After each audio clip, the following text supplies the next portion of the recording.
Good morning and welcome. We're beginning the webinar, ISO 20022 Transactions, Translations, and Transformations, sponsored by Fiorano Software and iSoftware for Banks. I'd like to go through a couple of housekeeping issues before we get started, and just take a moment to familiarize yourself with the event options. All the attendees will be on mute during the presentation. You can use either your audio on your laptop or a dial-in that was provided. All questions and any questions that you have can be submitted to the panelists at any time by typing into the window on your control panel. And we will have a Q&A session at the end of the presentation to answer all of those questions. If we run out of time, we'll respond to the questions after the webinar. We are recording this event and it will be made available on request. I'd like to take a moment to introduce our panelists. In this session, we will be discussing the issues and topics you need to address to successfully plan and implement ISO 20022. We will share some of our practical implementation strategies, discuss a way forward in your ISO 20022 journey.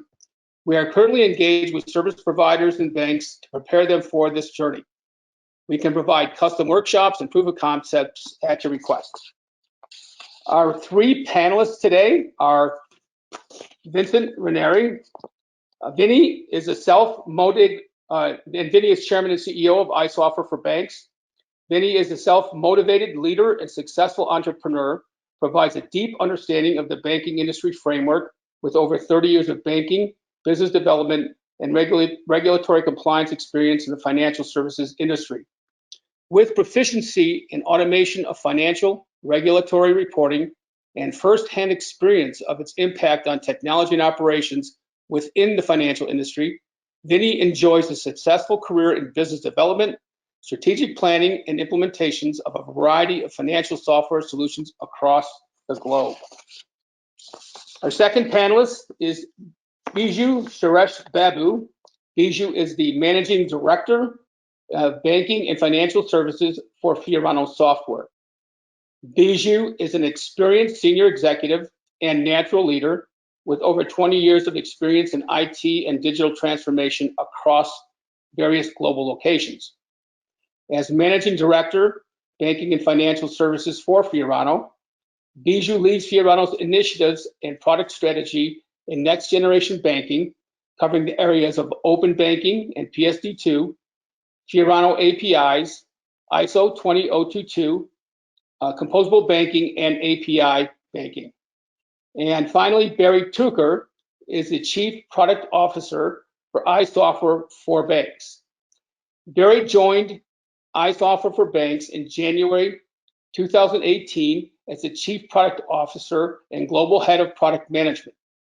With over 45 years in the banking industry, Barry is a recognized expert in wholesale banking, a strong, energetic leader and manager, and a key resource on operations and systems-related projects for global banks and software firms.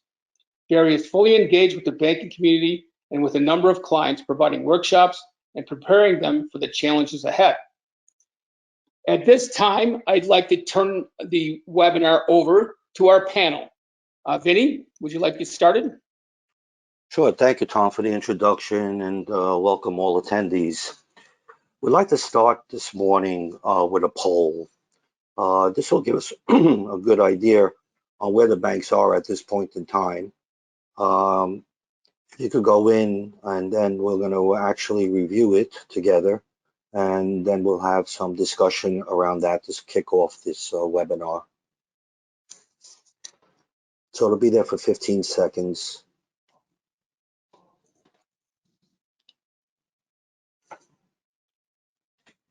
Okay, so Barry, maybe you could start off, and then Biju could also respond on what your thoughts are based on what the current status is amongst the attendees here.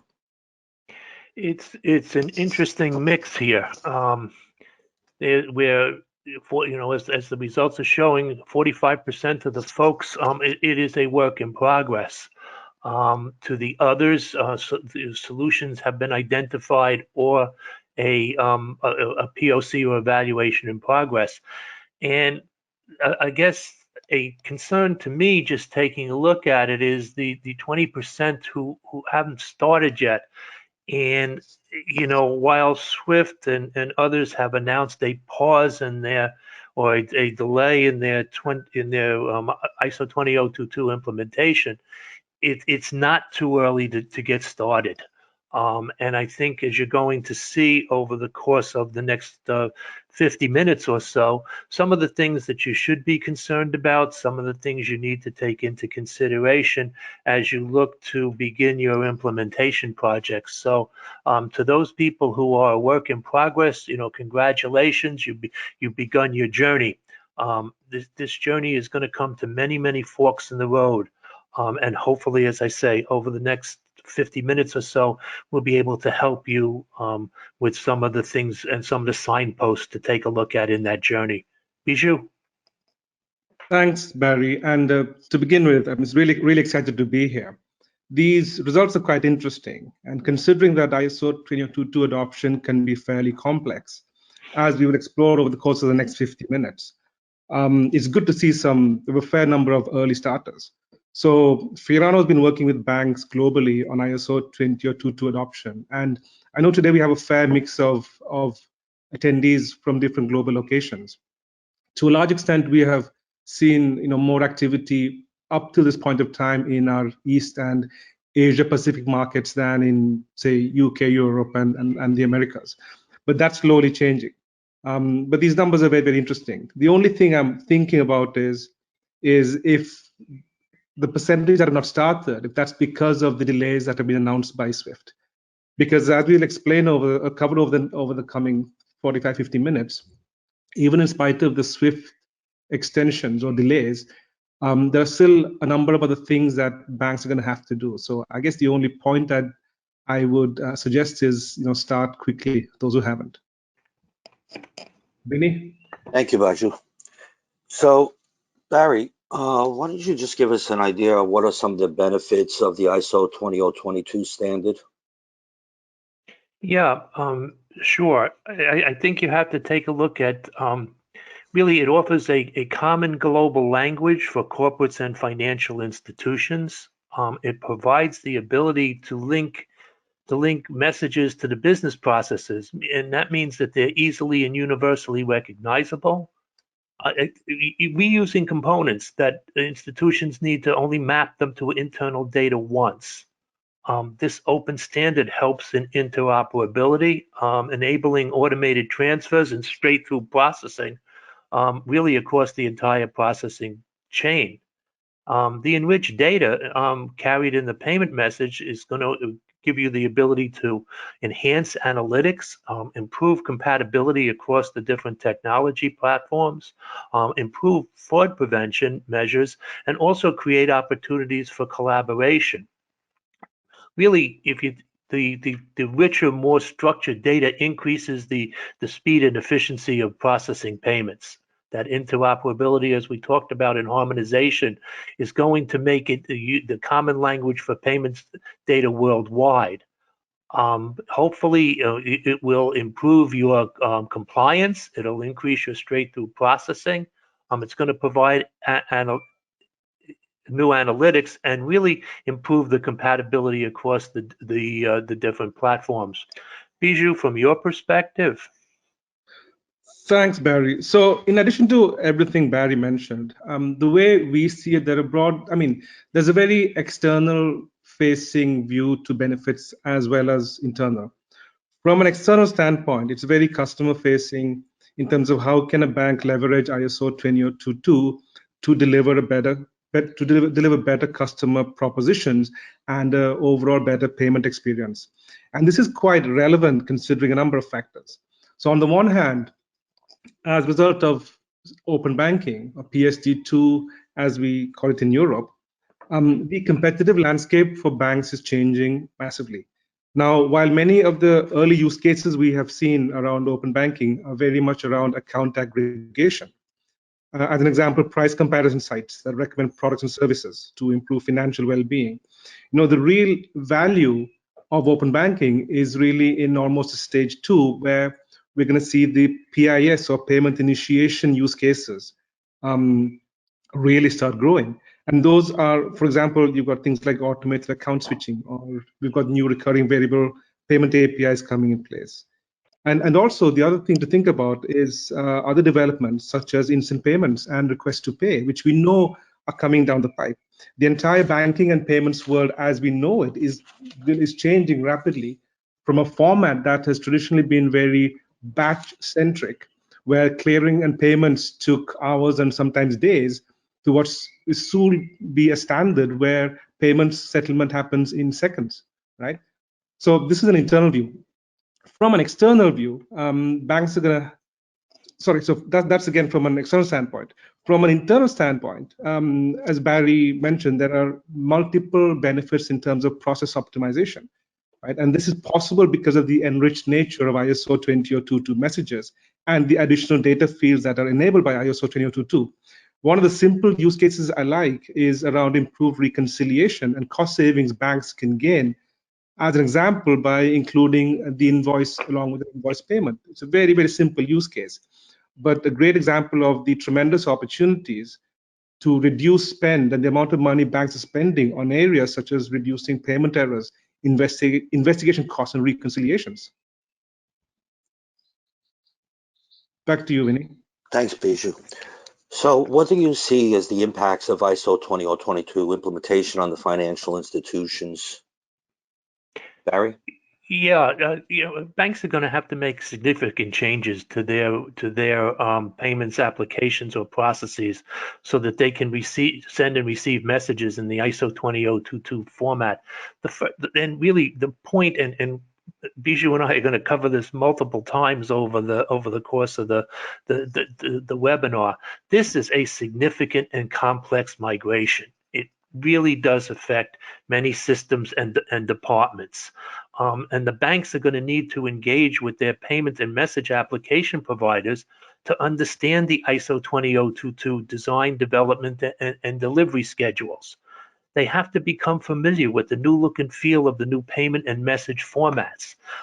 This enriched data is going to transform the information to and from your legacy systems and applications. There's going to be new data elements that for enhanced customer and regulatory reporting. You're going to have to think about your message flows, and we'll come to that in a couple of minutes. But think about the multiple decommissioning of engines and payment schemes, the data truncation and operational impacts. The delay in the schedules are going to cause an issue where you're going to have to think about where that excess data is going to be housed and how you're going to access it. You're going to need interim format translators, and we'll come to that and cover that in a little bit.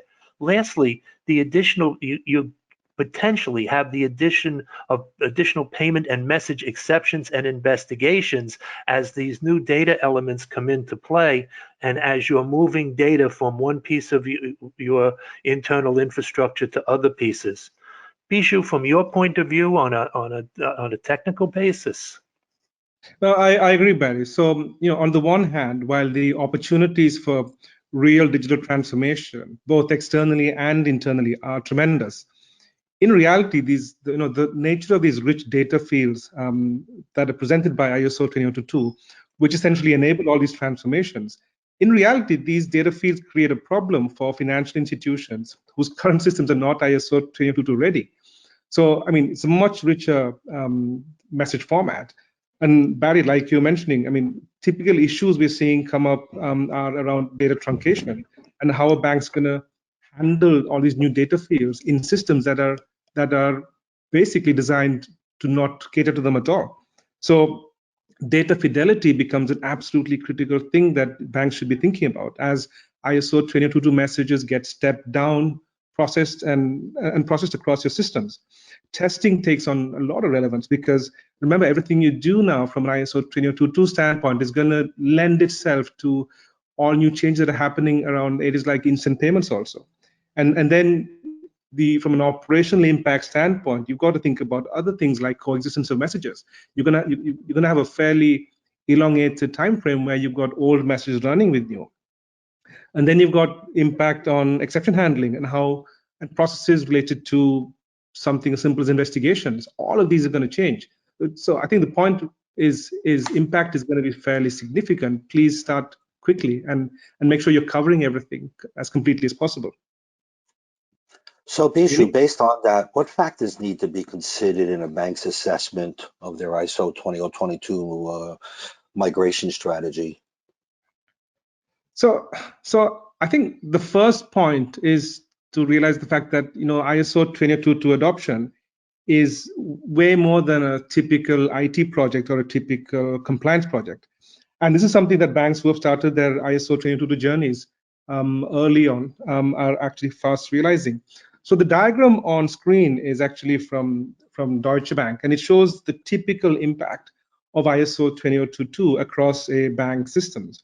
And remember, depending on who's implementing and the size of the bank and the number of branches and country presences, the complexity is going to change. So the key points are, I think, start early. Do not underestimate the scale of how big this is going to be.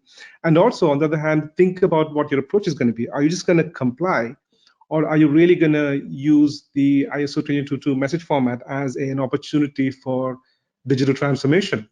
We are seeing regulators across the world really almost tell banks it's a once-in-a-lifetime opportunity to really transform your business.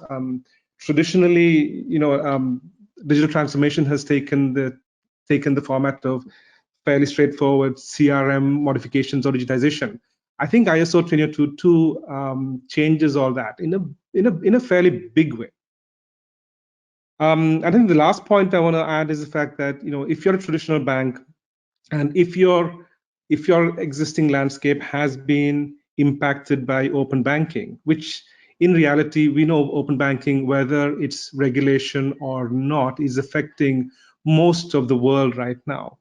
The reality is you do want to think about transformation. You probably already are thinking about how you can change your value proposition and customer services, products, and your overall engagement levels, because the competition now for a traditional bank is no more other traditional banks. It is fintechs and it is big tech. And these guys are fast, they're agile, they're absolutely cloud first, and they're very, very API centric, and they're absolutely real time, which most of those parameters I just mentioned are not exactly the way traditional banks are used to working. So actually, that's another thing to think about. But yeah, in reality, the impact is fairly large. Barry?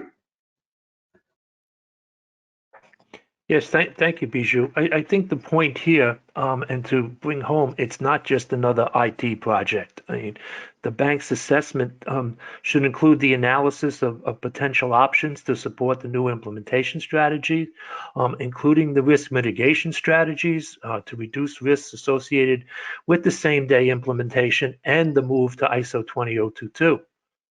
This assessment really needs to include discussions with your internal and external stakeholders to help to ensure that your appropriately implementation approach and your operational readiness. And here you'll see, I mean, this is just a few of the people who you need to bring in. And we can't stress enough that this is not just another IT project. You're touching every single part of your bank, whether that's your technical support folks, your customer service representatives, your relationship managers, treasury operations, audit, data security. We can go on and on here, but just to take a look and take a look from your own institution's viewpoint of how many different areas of the bank become involved.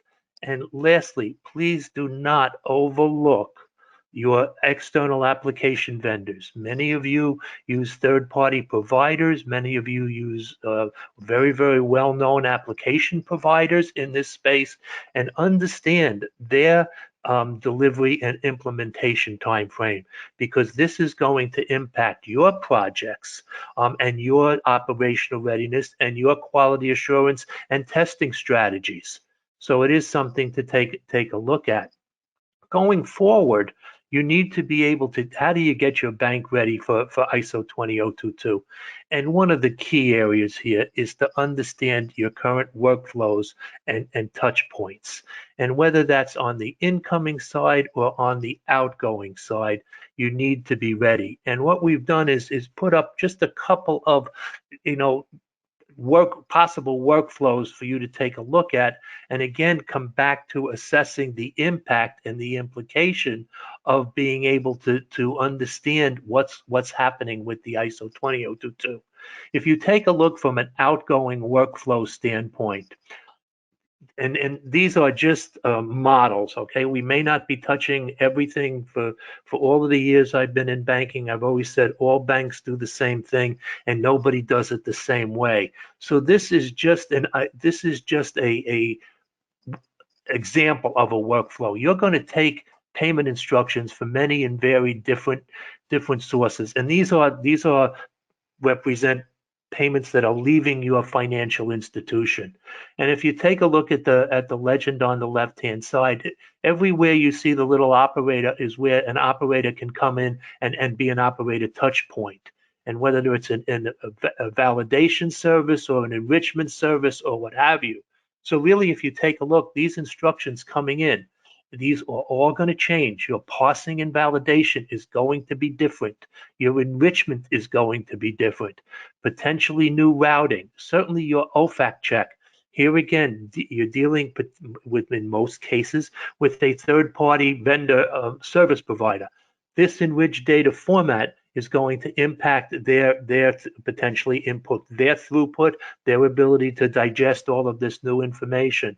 The same with your blacklist. You're going to be handing off more data elements than you ever had before.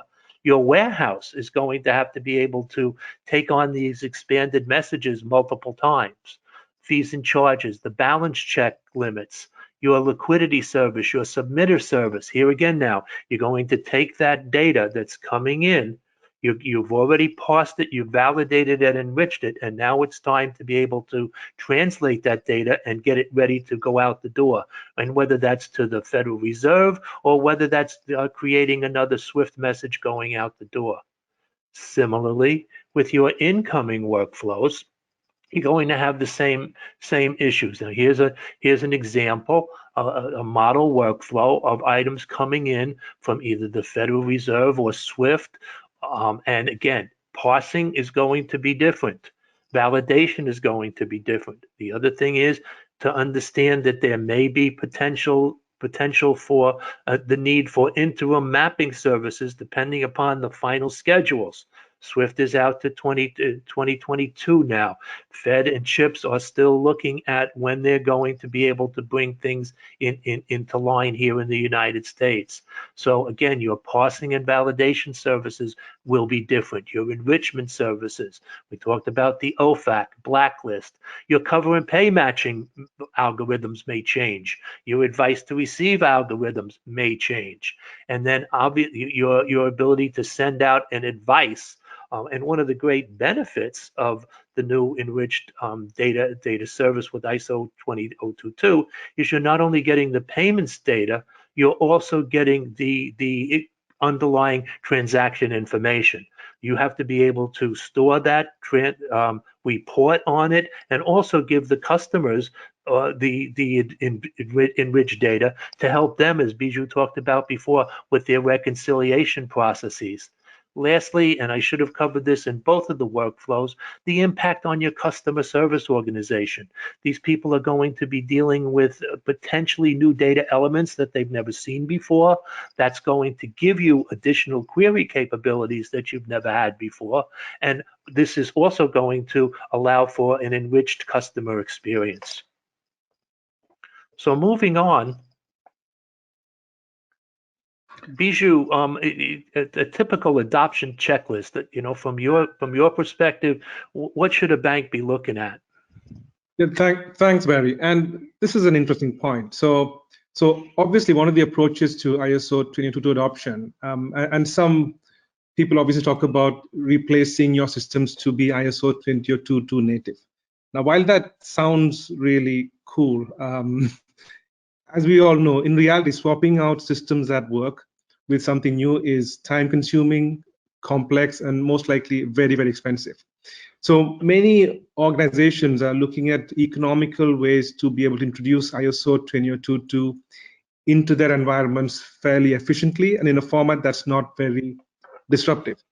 So from that standpoint, what we've put together is a high-level checklist of features you should be looking at if you don't want to spend millions on swapping out technology platforms that already work quite well. And when you yet still want to be able to leverage the benefits of the ISO 222 message format. So at a bare minimum, you need a repository for messages and transformations. And this is important from a message process customization, standardization, and reuse standpoint, especially when you think about ongoing manageability and maintenance of messages and processes around this. You need a gateway and a route to interact with clients and trading partners. And these gateways need to be able to support both standard ISO 222 and non-standard formats. You typically will need a message or model composition tool that allows users to be able to construct optimized message specifications and flows based in part or fully on ISO 222 compliant data types. You will need a fairly generic data modeling capability that allows the creation of models for other messages that exist within your organization. You need data transformation capabilities that allow you to create mappings from existing formats back and forth and with ISO 222 compliant formats. You then need a mechanism to operationalize these models and transformation specifications, essentially deploying them. So you need to be able to reliably deploy and debug new messages and flows as they go from design to production. You need a method to be able to enforce data integrity of messages and data as they traverse your systems. Right? You got to make sure that messages or parts of messages are not lost or truncated as they get stepped down and stepped up. You need to be able to provide an alterable and a tamper-proof audit trail of activities across your messaging infrastructure. You need to be able to allow legacy systems to adopt ISO 222, and where it's not possible to change data fields, allow them to still natively create consume messages without costly technology upgrades and downtime. You need to be able to add rich settlement data to payments. You need methods to ensure completeness of data records for reporting, regulatory and otherwise. You need the ability to validate conversions. You need to be able to support coexistence, the ability to manage multiple message types, Swift, MX, standard ISO 222, and others. And I've not got it on screen, but one of the key points is the fact that you've got to be able to support instant payments also as they become a fairly important standard.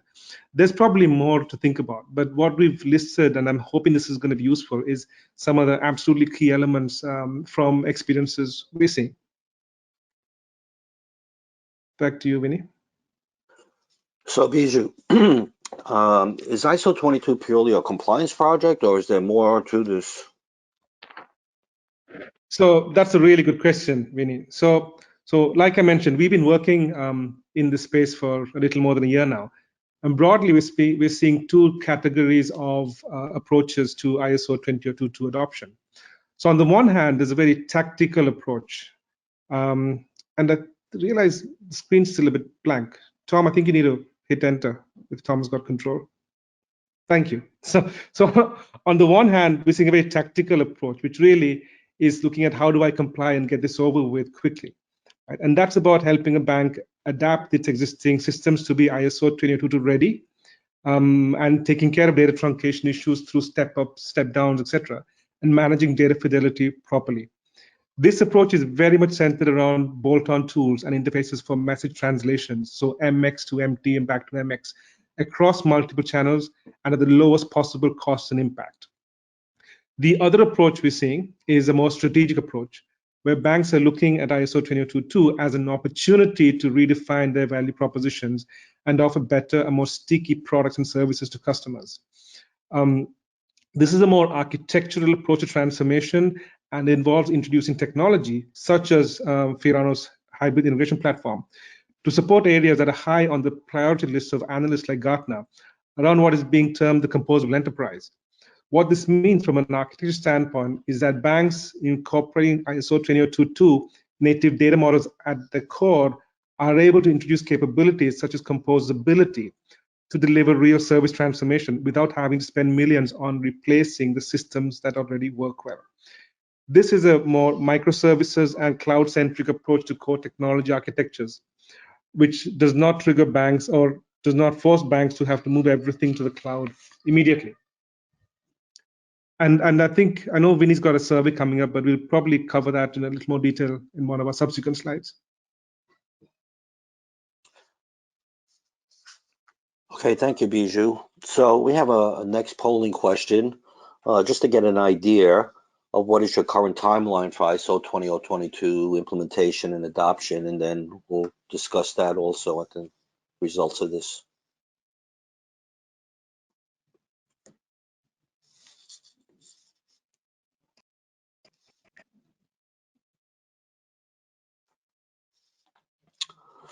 Okay, Barry, you want to start and then hand it off to Bijou based on these results? Yeah, actually, I'm not surprised by a lot of this. If you take a look at the different scheduling, banks, and actually even the results of the first poll, I mean, banks, depending upon where you are located geographically, within the, you see a small percentage of you within the next 6 months, in the 6 to 12 months, and in the 12 to 18 months. Again, that's pretty much in line with a lot of the different now rollout schedules. Swift is going to introduce some of those changes in 2021. And then the longer term, 12 to 18 months, is really consistent with where the Fed and Swift and CHIPS are at the present moment. For the banks, 18 months and beyond, again, hopefully we've given you some food for thought here, and in the size and shape and complexity of the actual of the implementation project it's going to take. So to you banks that are well on your journey, and whether that's in the 6 to 18 months, I mean, there's 76% of you that are out there looking at that, and good for you, or 75%, sorry, good for you folks, and it is something that you really, really need to plan and think about and coordinate with the multiple different stakeholders. Bijou? Thanks, Barry. So from these numbers, right? So I mean, so the 12-month plus numbers are 59%. Now, if many of those banks are already doing some work, that's not bad.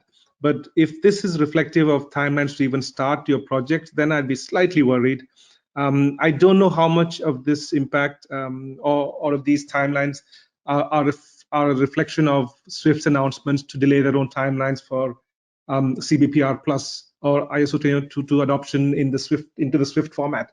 But depending on where you are regionally, there could be other requirements to adopt ISO 20022 that are fairly independent of Swift. And that sometimes creates a problem, because what that essentially means is, instead of an overall ISO 20022 adoption timeline fitting into a nice, say, 24-month schedule as an example, which would also cover the Swift requirements, now because of Swift pushing out their deadlines, I don't know if the impact means that many banks are going to be spending much more time just doing this, because they're going to do a country-specific regional alignment first before they move on to Swift. So, but I guess we don't have the benefit of looking at this chart by region, so it's a bit difficult to say anything beyond that, Barry. So, Barry and Bijou, I mean, how much time should banks plan for an implementation and testing? Really, the extent of the testing and the extent of the preparation is really going to largely depend on how much technology you've integrated with the processing of your outgoing and incoming payments and messages, the degree to which you perform your own internal software development and application support, the degree to which you rely on your service providers and vendors to provide the payment and messaging applications and internal and external interfaces. You really need to have a well thought out, tested operational readiness plan, and you really need to perform multiple end-to-end tests for incoming and outgoing payment messages. So again, all banks do the same thing. Nobody does it the same way. Their level of testing, the internal sign-off processes to be ready to go are really going to be, the factors in how much time a bank needs for their implementation and testing. There are some critical dependencies that have to be brought in and considered when you're designing this overall implementation test strategy and delivery and go live strategy. So again, multiple stakeholders, multiple different dependencies that need to be considered as you're looking at rolling this out in your particular financial institution. Bijou?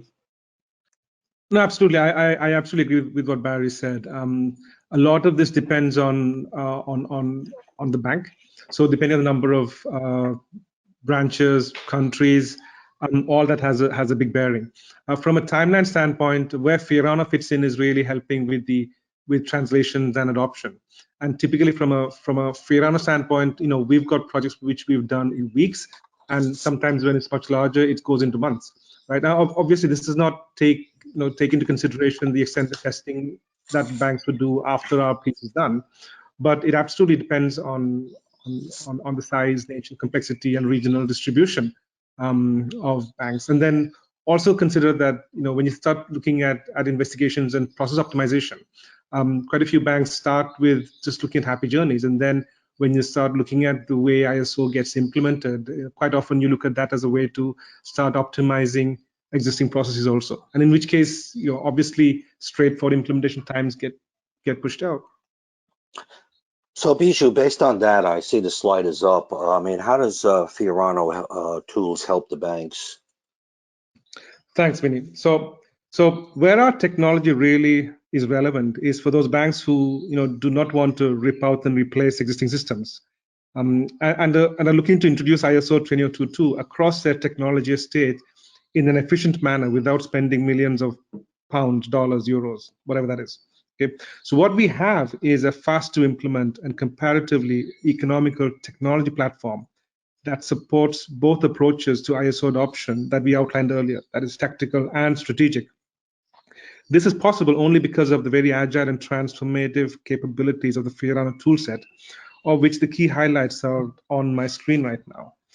And from our experience, banks who normally implement Fiorano technology for specific use cases, so an ISO 20022 is just one specific use case, have consistently told us that deployment timelines with Fiorano are roughly 50% of our competitor platforms.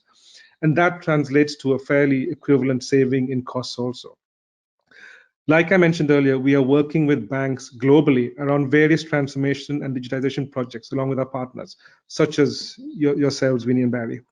And part of that includes Fiorano providing region-specific accelerator packs for, as an example, SEPA in Europe, or other regionally relevant standards as part of our platform, along with all the adapters, connectors, and message transformation, step up, step down, and data management tools you require for ISO 20022 adoption.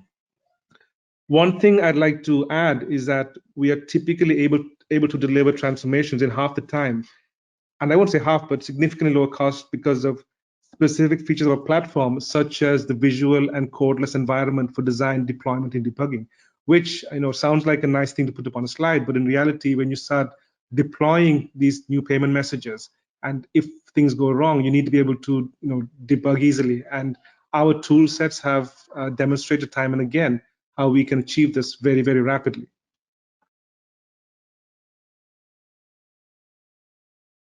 So okay, thank you. Sorry, yeah. Vinny.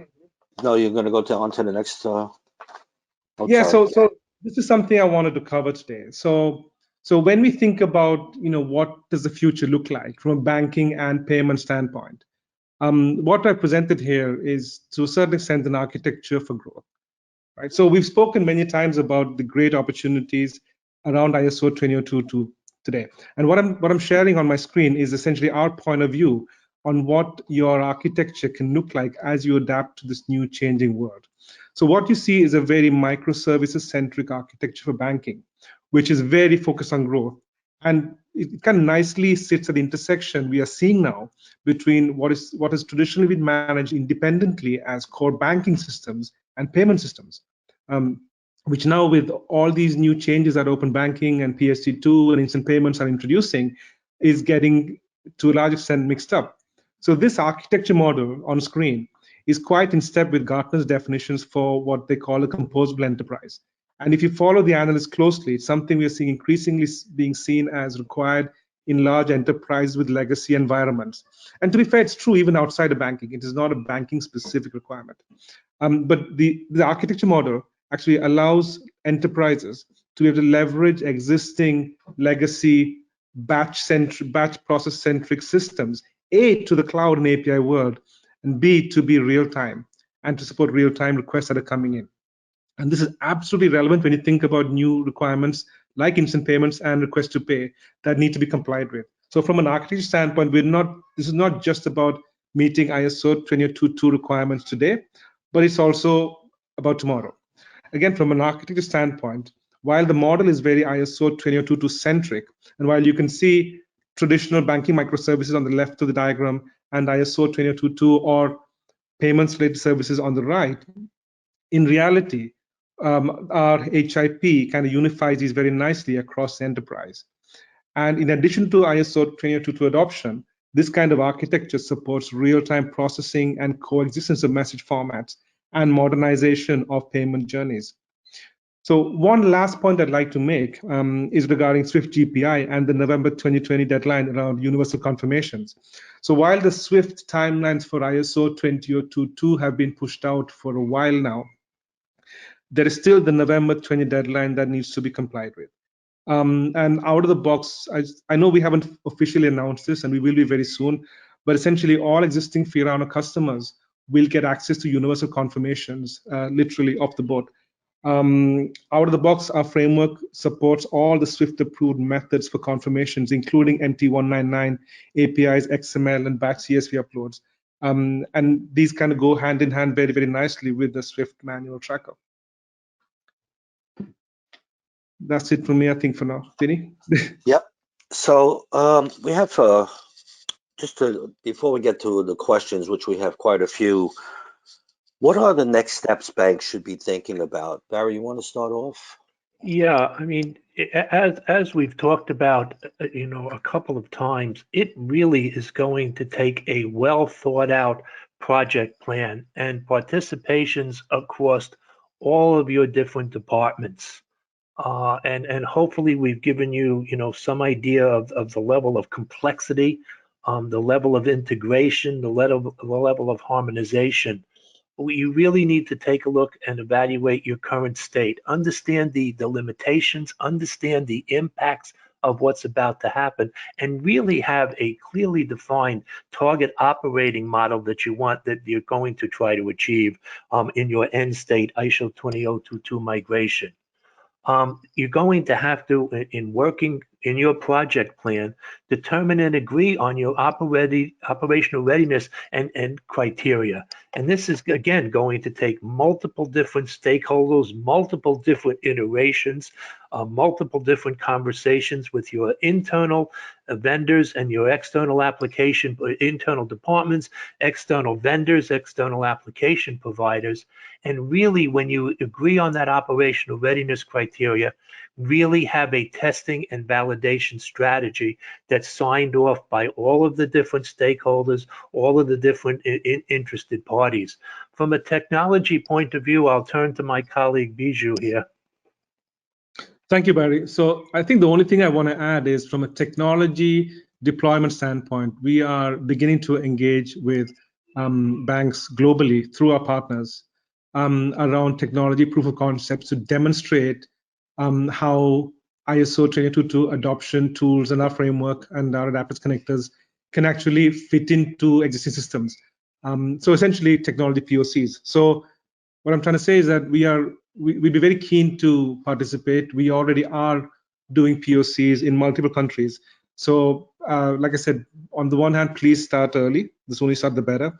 But please speak to Firano specialists in country or to Firano partners to discuss the proof of concepts. Our contact details are at the end of the slide. And I guess many of you will know your Firano representatives anyhow.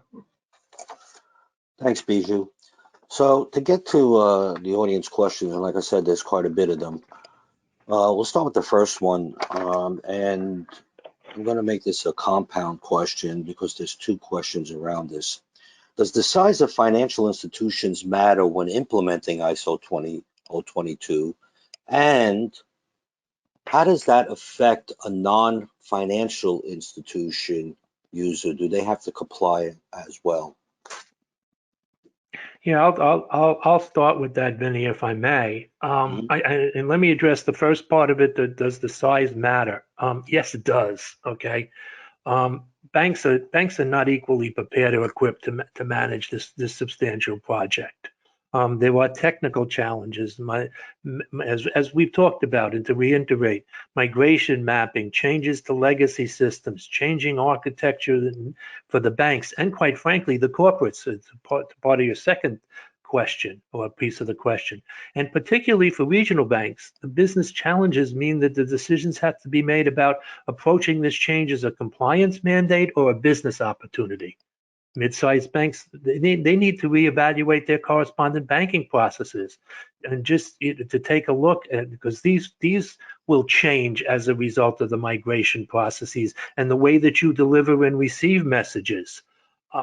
Banks are going to be forced to reconsider their entry points, their network provides, and how to optimize their legacy base, how they store data and the compliance processes.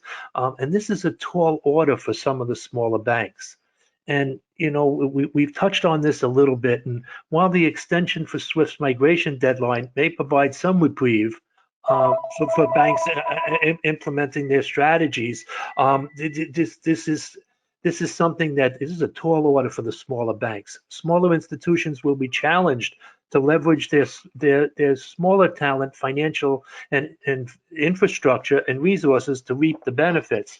Lastly, the point I'd like to make in the answer to the first part of the question is, I cannot stress enough the dependence, and especially for some of the smaller and medium-sized banks, on their vendors product availability, and on their vendors scheduling to understand understanding the changes to that vendor application and how that is going to impact your current day-to-day operations. In terms of answering the second part of the question, Vinny, in terms of the customers of the bank or the corporates of the bank, here the bank's ability to deliver these enhanced and enriched data formats down to those corporate bankers are one of the major advantages of this ISO 20022 format. You're getting not only the payment data, but you're getting the underlying transaction data. However, that says that a bank's corporate customer has to be able to receive this information. Whilst it's going to help them with their reconciliation, they have to be ready to receive, map, and manage that extended format. So the challenge is for the banks to help the customers, their customers, understand the impact and the implication and the benefits of this new enriched format. Biju, I'll turn that back to you, if I may. No, thanks, Barry. I think you covered it really well.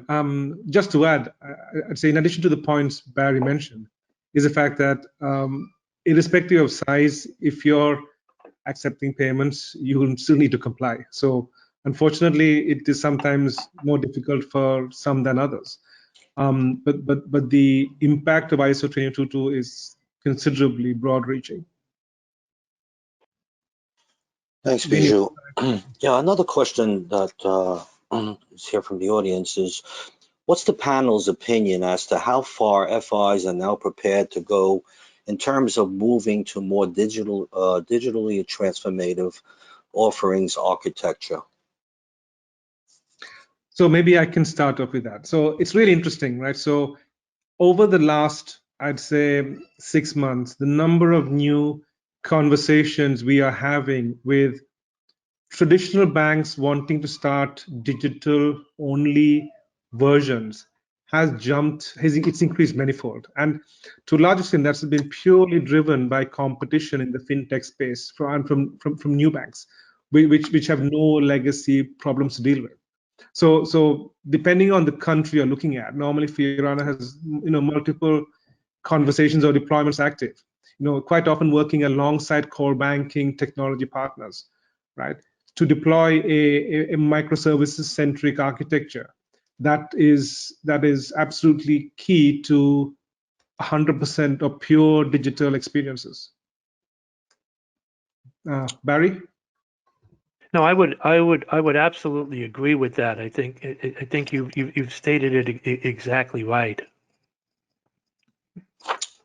Okay, what is the reason SWIFT extended the due date?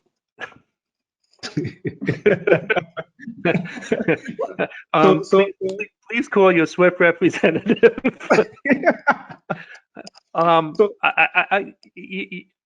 Boy, that's a tough one. I think there's a couple of different factors in there. The realization of the complexity of the project. Also, for those of you who were at Sibos rather, in London last year, you took a look, and the payments market practice group was really trying to bring the different alignments into play. So with the Fed and CHIPS and SWIFT, really so that you didn't have to go through this like for like interim steps that were being proposed, where you would have had data really all over the place, as the three different organizations, and quite frankly the European institutions, were all going to go down and implement at a different time frame. This was going to cause a whole lot of uncertainty in the market, the ability to map and translate and report on that data. So I think that's one factor. It's probably not the only factor. Bijou, your comment on that? Barry, I don't want to add. So we are a SWIFT partner, obviously. I don't want to add anything to that apart from speak to your SWIFT representative, like you said.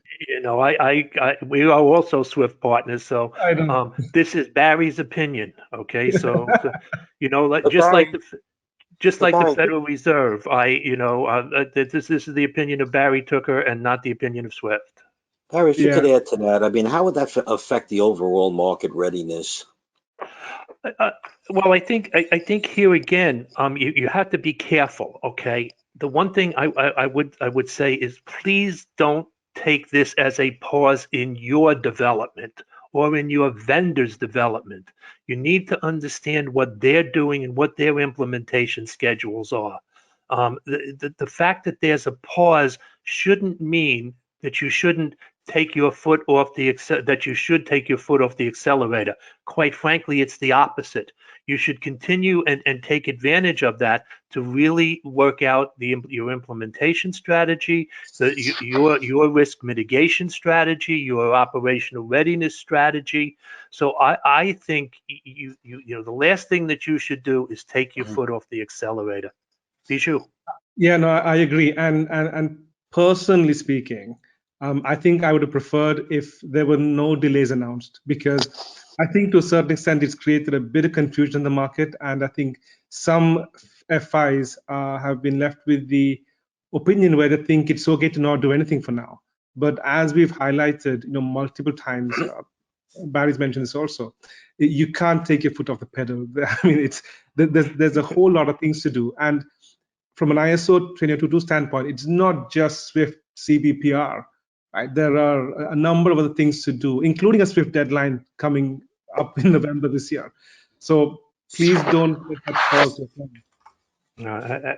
Absolutely, and there's going to be a roadmap. It's going to be forks in the road, and I think you have to be able to plan plan for those forks in the road, see what's in front of you, understand the impact and the implication across your systems, and quite frankly, the impact on your customers. So here's another question. What's the average time frame for assessment? How many consultants works usually based on your practice? Barry, you want to maybe start with that? Yeah, again, that's going to depend on the complexity of your project, the size and shape of your bank. There are a number of companies, iSoftware for Banks certainly being one, that have that business, and technical expertise to help you with your risk mitigation, to understand the impact and the implication. The one thing that I would say is make sure that the company, whoever that is, has those people who have that practical knowledge, experience, and expertise, and are really the people who understand and can help you understand the impact, to help you work with your vendors, to help you work, to even be the bad guy within your own institutions if it comes to that.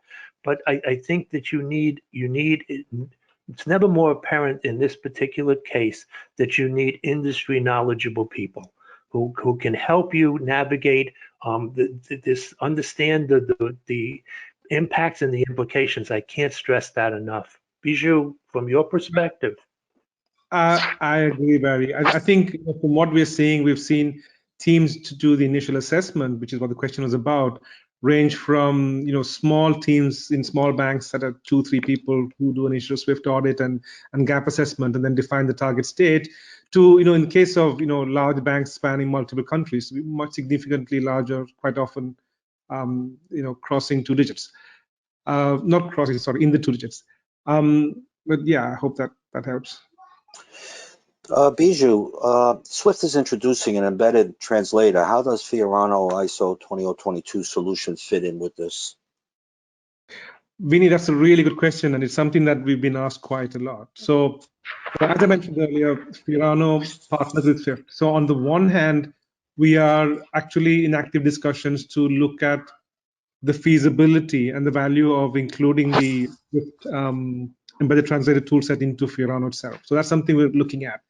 In parallel, the Fiorano stack is currently going through a certification process where it's going to get certified against the Swift CBPR plus specification. So that's also fairly active. But like I said, we work with Swift. So everything we're trying to do is 100% in alignment with Swift's guidance. If that makes sense. Thanks. Okay. What are the prerequisites should be in the bank before starting ISO 20022?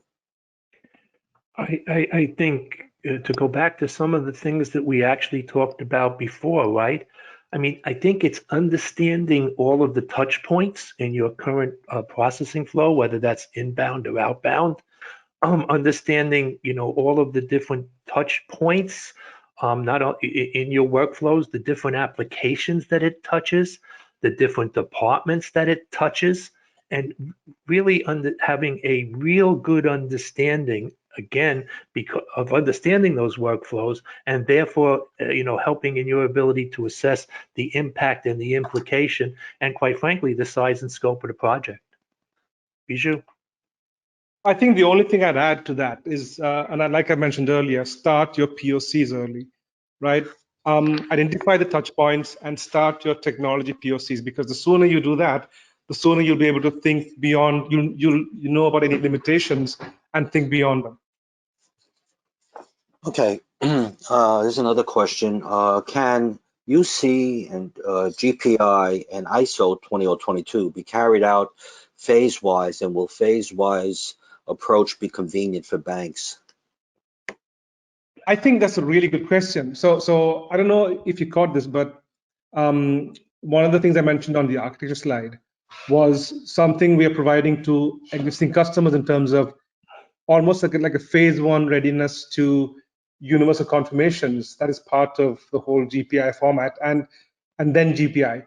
And as a stage 2, what we are providing from a technology standpoint is a very easy, almost upgrade to go from this then to ISO 20022 in a full-fledged format. So absolutely, yes. And Okay. and if you'd like to discuss how that looks from a technology deployment standpoint, I'm happy to take questions offline and help address that. Okay, we have a minute to go here, so I have one more question I'll issue. Will the ISO 20022 message format be able to mitigate some fraud AML related risk? I think that it will help, all right, only because you're providing more underlying transaction data along with the payment. And I think that will help not only in facilitating more straight-through processing and addition and reconciliation, but I also think that you're going to be able to provide more that provision of more information is going to give your regulatory and compliance departments the ability to dig deeper into the underlying transactions. Secondarily, it's going to allow them to have access to this richer data to be able to take a look at those underlying transaction data, to be able to ascertain,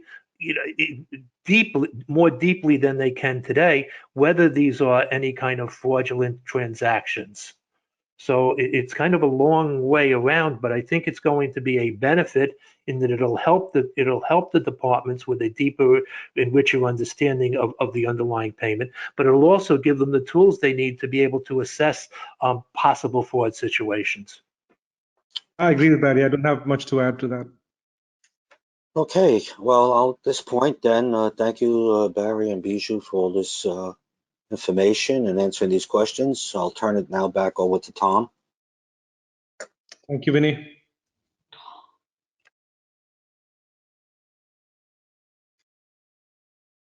I have a feeling Tom Thanks, might be. guys. Just basically, we'd like to thank you for your participation today.